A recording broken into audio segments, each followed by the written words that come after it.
Craving satisfied jud kaayo mga ka-baby loves ko. Kay karong adlaw nag-crave jud ko mukaon jud ko og Maha Salvador. Asta na lang jung pagka-perfect ka sa ako ang creamy Maha Blanca mga ka-baby loves ko. Oy, grabe jud kaayo siya pagkalamia oy. Hay, tungod ani mga ka-baby loves ko, pwede na jud ko mag-asawa. Mag-asawa na ko oy. Howd na kay kumuluto, char lang.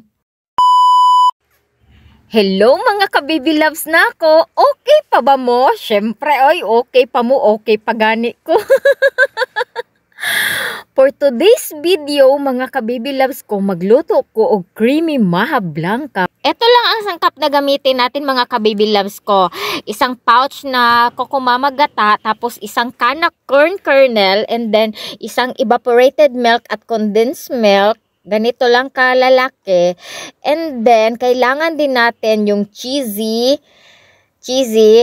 At of course, kailangan natin ang 1 cup cornstarch. Kahit anong brand na lang na cornstarch mga ka-baby loves ko. At ngayon, Yaya, pakilabas ng kawali. Yan na ang ating magic kawali. Dito na lang tayo magluluto. So, i-mix na natin yung first. Lagay natin yung corn kernel. Si Colonel, not Lieutenant, not Sergeant, but Colonel. Sa mukha, uy, mais ramang good nino. So, 1 can na corn kernel, and then ilagay na natin yung isang pouch natin na gata. Yan. Mabibili nyo lang to sa supermarket. Marami to siya mga ka-baby loves ko.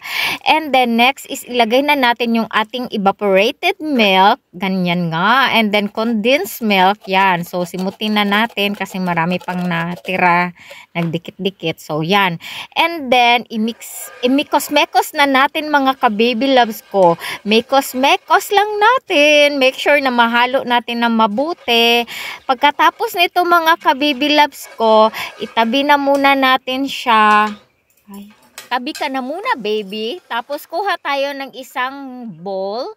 And then dito tayo magmi-mix ng ating cornstarch. So ilagay na natin yung 1 cup natin na cornstarch mga ka-baby loves ko.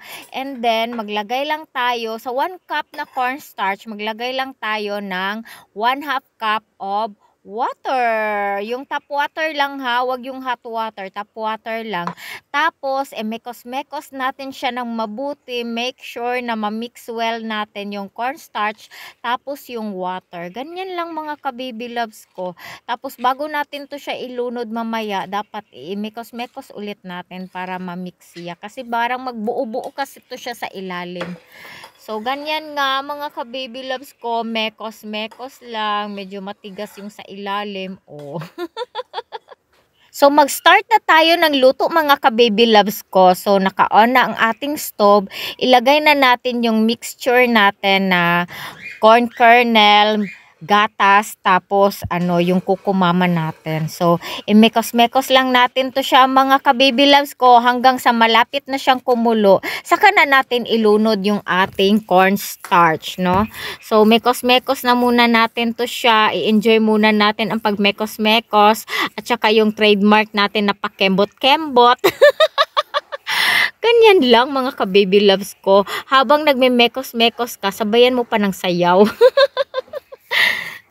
Shout out nga pala kang Senpai na followers ko. Thank you for watching. At kay Rodel Luna, salamat sa panonood ng mga vlogs ko. Para sa inyo tong gawa ko ha. Halik kayo, pumunta kayo dito, kumain tayo. Kalayo nyo man, uy.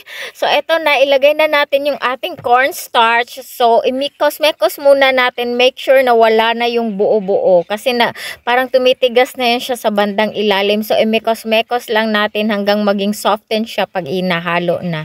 So, dahan-dahan nating ilagay mga ka-baby loves ko. So, tapos, imikos-mekos na natin siya. I-combine na together. Ganyan lang, mekos-mekos lang natin. So, samahan ng kembot-kembot. Ganyan lang mga ka-baby loves ko. Shout out nga pala sa aking lodi na si Arnold Bulicki. Oy, I'm happy for you. May jowa ka na.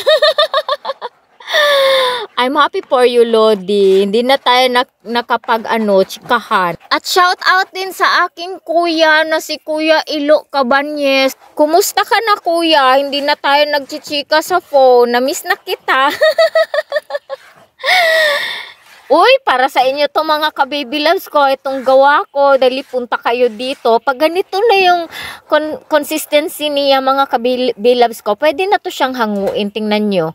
O, pag ganito na siya kalapot, pwede na to siyang hanguin mga ka-baby loves ko. Luto na to siya. So, ready na natin ang ating pan at i-transfer na natin siya dito sa ating molding. Yan. Ang bango-bango mga ka-baby loves ko. Grabe, ang sarap-sarap nito. Favorite ko talaga tong Maha Blanca mga ka-baby loves ko. So, spread lang natin to siya dito sa tray natin. Ganyan. So, simutin na natin. Meron pang mga dumikit-dikit. So, ayan. Eto na. So, spread lang natin to siya mga ka-baby loves ko sa ating tray. Ganyan nga. Spread lang. Ipantay natin yung niya, kapal niya. So, ganyan lang mga ka-baby loves ko. So, easy lang. Makakagawa ka na ng creamy Maha Blanca. At special yung Maha natin, no? Kasi may gatas talaga. Napansin nyo mga ka-baby loves ko, hindi siya masyadong puti. Hindi siya puting-puti talaga na Maha Blanca. Kasi yung gatas natin is parang paleish yellow siya. Yung evaporated milk natin at saka yung condensed milk. Pero kung gusto nyo talaga na puti yung yung Maha Blanca nyo, wag na kayo maglagay ng gatas. Instead of gatas, sugar na lang ang ilagay nyo. Tapos ito mga ka-baby loves ko, nilagyan ko na ng cheese sa taas para special naman yung Maha Blanca ko kasi special kayo sa akin, charlang. So yan, lagyan natin ng cheese sa taas. Syempre naman, special kayo of course. Kayo pa mga followers ko. Salamat sa inyo mga ka-baby loves ko. Thank you talaga sa inyo sa panonood ninyo sa akin. So, ginawan ko talaga kayo ng Maha Blanca. Punta kayo dito sa bahay. Kainin natin to. Isang tray lang. Pero at least, special ito, no? Special to na may kasamang pagmamahal. Charlang! Ang tinuod, nagpalaway ako sa inyo, ha? Joke. So, daara na ang ang Maha Blanca, mga ka-baby loves ko. Wow, lawi na kayo siya. Excited na ko kaunon siya. So, pabugnawan saan hinato siguro siya, no? Tapos, ibutang ni nato siya sa ref para lami po di siya kaunon unya. So, mga after 1 hour pa ni nato siya pwede makaon, no? So, eto na ang ating creamy Maha Blanca. So, after 48 years of waiting, charlang, 1 hour lang da ito. So, mga unata mga ka-baby loves ko. Atuan na ni siyang hiwaon. Hiwaon na ni nato, no? Ka-excited na baya kaayo kumukaon ini. Excited na pud mo, no? Unsa man, pagsulti mong tarong. Wow! Excited na po sila mukaon. Dali na mo. Ani na mo dere. Sabay ko ninyo. Let's eat na, ani mga ka-baby loves ko. Ay, hatagan dyan ta mo og one slice lang, ha? Kay daghan baya mo. Oh, gamay lang ni akong giluto. Pero kung gusto mo pagluto mo inyo, oy. Tapos dalan ko ninyo kay ato ang graduhan, charla. So daaran na magkuha na ta mga ka-baby loves ko. Tikman na natin. So here it goes. Kain na mga ka-baby loves ko. Asta na lang jung pagkalami. Uy, grabe naman jud kalami. Uy, murag maha na murag leche plan naman ni. Lami jud kaayo siya. Grabe jud kaayo siya ka-creamy. Grabe ka-creamy mga ka-baby loves ko. As in, grabe. So much kalami. Ma-cheesy pa siya. Oh, diba? Kay tungod ani, pwede na jud ko mag-asawa. Kay hawd na kay kumuluto. Char lang, uy. Sige na, uy, mga unata. Kaon sa ako. Bye mga ka-baby loves ko. Thank you for watching. Bye.